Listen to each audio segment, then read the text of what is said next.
बिस्मिल्लाहिर्रहमानिर्रहीम अस्सलाम वालेकुम रहमतुल्लाहि वबरकातुहू। आपका खादम, आपका तबीब डॉक्टर हकीम मोहम्मद मुख्तार कादरी, कामों के गुजरांवाला पाकिस्तान से। आज हम जो मैदा के पर बात कर रहे थे, पिछली दो वीडियो में हमने बात की, आज भी उसी का तसलसल है। आप वीडियो को गौर से देखेंगे, पूरी वीडियो सुनेंगे, पूरी वीडियो देखेंगे तो इंशाल्लाह आपको बहुत ही ज़्यादा फ़ायदा होने वाला है। तो आज हम बात करेंगे मैदा की असाब में तस्कीन पर, यानी आप इसको इस तरह समझ लें कि गुद्दी उज़लाती तहरीक होगी बॉडी में, तो उसके लिए कौन सा हाज़म होगा? तो उसके लिए हाज़म होगा असाबी हाज़म होगा। मैदा के असाब को तहरीक देंगे। आप इस तरह समझ लें कि अगर गर्मी खुश्की है मैदा में, तो हम जो है असाब को तहरीक देंगे, असाबी तहरीक पैदा करेंगे, रतूबत पानी पैदा करेंगे, यानी कि आग को पानी से बुझाएंगे। तो इंशाल्लाह मैदा में मौजूद तमाम अलामात जो है वो ठीक हो जाएंगी, पूरी बॉडी में अलामात होंगी तो ठीक होगी।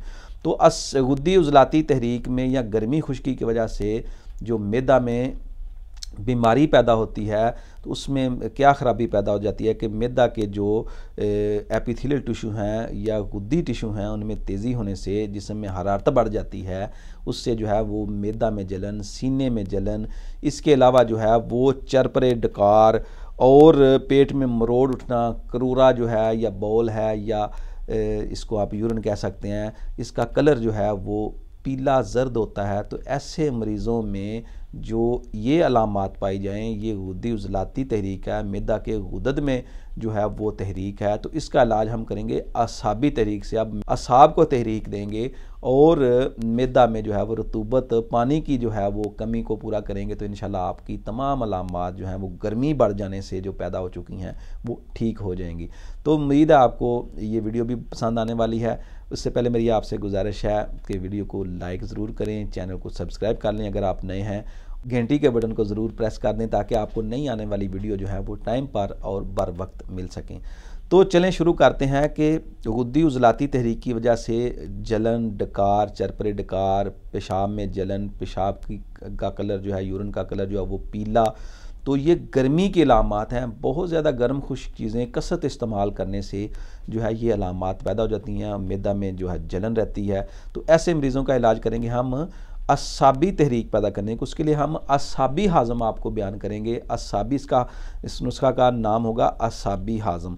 तो इसको इस्तेमाल करने से इंशाल्लाह आपके मैदा में जो हरारत गर्मी बढ़ चुकी है वो इंशाल्लाह ठीक हो जाएगी, जलन होगी तो वो भी ठीक हो जाएगी, और पूरी बॉडी में अगर कहीं भी जो है वो मैदा की ख़राबी की वजह से कोई गर्मी वाली अलामत होगी तो इंशाल्लाह ठीक हो जाएगी। तो इसके लिए नुस्खा नोट कर लें।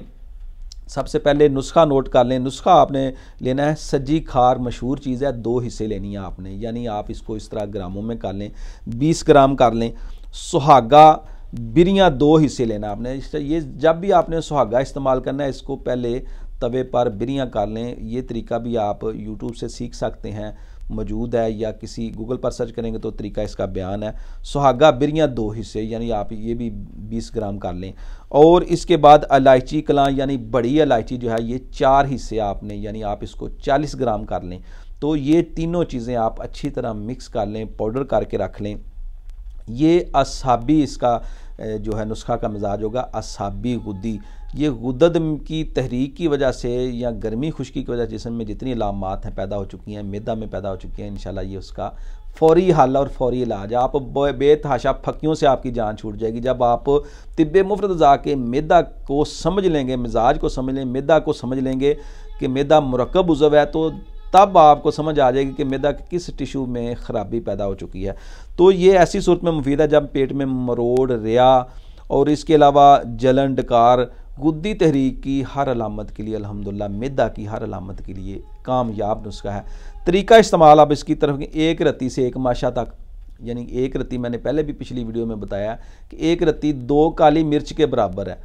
तो 1 रत्ती से 1 माशा या 1 ग्राम तक आप इस्तेमाल कर सकते हैं। आपने ये खुद ही जो है ना, ये अगर तो मुआलज हो तो मुआलिज को तो पता है कि बच्चे को कितनी मिकदार इस्तेमाल करानी है, बड़े को कितनी मिकदार इस्तेमाल करानी है और बूढ़े को कितनी मिकदार इस्तेमाल करानी है। तो ये आपने ख़ुद ही अंदाज़ा करना है कि कितनी मिकदार किस एज में है, मरीज़ की कंडीशन क्या है, उसके मुताबिक आपने मिकदार खुराक का तयन करना है। वैसे ये किसी मुआलिज का ही काम है, तो आप किसी मुआलिज से कंसल्ट कर लेंगे ना तो वो ज़्यादा बेहतर है। थोड़ी सी मामूली सी फ़ीस देकर आप किसी भी मुआलिज से कंसल्ट कर लें। मैं ये नहीं कहता कि ज़रूर मुझसे ही कंसल्ट करें, किसी भी मुआलिज से कंसल्ट करेंगे तो इंशाल्लाह आपको वो ज़्यादा फ़ायदा होगा। आप किसी भी किस्म के जो है वो नुकसान से, परेशानी से बच सकते हैं।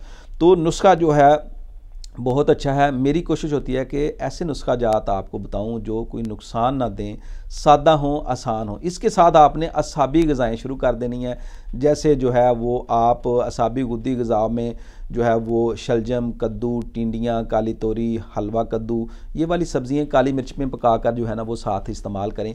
तो ये नुस्खा आपने दिन में 3 बार इस्तेमाल करना है ताज़ा पानी से। इंशाल्लाह जो है असाबी तहरीक की वजह से जितनी भी अलामात होंगी, गुद्दी तहरीक की वजह से जितनी भी अलामात होंगी मिर्दा की, वो इंशाल्लाह ठीक हो जाएंगी। तो मिलते हैं इंशाल्लाह किसी नई वीडियो में नए टॉपिक के साथ। इजाज़त दीजिए। अस्सलाम वालेकुम रहमतुल्लाहि व बरकातहू।